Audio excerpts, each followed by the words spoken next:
Nagui, l'animateur, a tenté de mettre fin à ses jours. Nagui, qui est au sommet de sa carrière en ce moment, a traversé des périodes très sombres. Il en est même venu à avoir des idées suicidaires. Nagui est un des animateurs les plus appréciés de la télévision française. Il a réussi à perdurer à travers les générations avec une patte reconnaissable entre mille. À la fois passionné et charismatique, il est désormais une référence en France. Son parcours n'a cependant pas toujours été simple. Il a dû éviter certaines embûches et se relever après plusieurs coups durs. Le chemin a été long pour Nagui avant d'être à la tête des nombreuses émissions qu'il présente aujourd'hui. Passionné de culture et de musique, l'animateur vient de sortir un livre intitulé Taratata, le livre d'or du concert des 30 ans. Taratata, c'est l'émission qui définit probablement le mieux Nagui.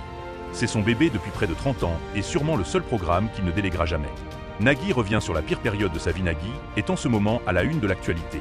L'animateur qui présente Taratata et N'oubliez pas les paroles sur France 2 est également tous les jours à la radio pour la bande originale. Il va par ailleurs relancer la célèbre émission Interville l'été prochain, une version 2.0 sans les vachettes. Cependant, tout n'a pas toujours été rose pour lui. Il a connu un grand passage à vide lors de son passage sur Canal+. C'est ce qu'il a confié lors d'une interview à la Tribune dimanche. C'est le début de 4 années noires. Ma mère disparaît 6 mois après mon arrivée à Canal+, et 10 jours plus tard, Alain de Greef me convoque pour me dire que je ne serai pas reconduit à la rentrée. Au moins, ce coup dur lui aura été épargné, car elle craignait toujours que je sois viré après une saison à la télé. Mon comptable m'implorait de déposer le bilan de ma boîte de production. Cette période sombre sur la chaîne cryptée date d'il y a plus de 20 ans. Il était en effet le présentateur de la célèbre émission Nulle part ailleurs. Malheureusement, la greffe n'a pas pris et Nagui s'est fait mettre à la porte. Il est des périodes comme ça où rien ne va. Il est alors important de faire le dos rond en attendant des jours meilleurs.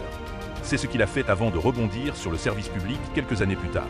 Une période qu'il n'a pas traversée sans quelques idées noires. Je roulais à moto sur le périph' et je me suis dit, ça serait tellement plus simple si j'avais un accident. Ma mère, d'origine italienne, me disait toujours que j'étais une testa dura, une tête dure. C'est vrai que je n'ai jamais rien lâché. C'est peut-être un défaut chez un enfant, mais c'est une qualité chez un producteur en désamour. Je pense aussi que, de là où ils sont, mes parents me protègent. Quand on regarde dans le rétroviseur, grand bien lui en a pris de poursuivre sa route.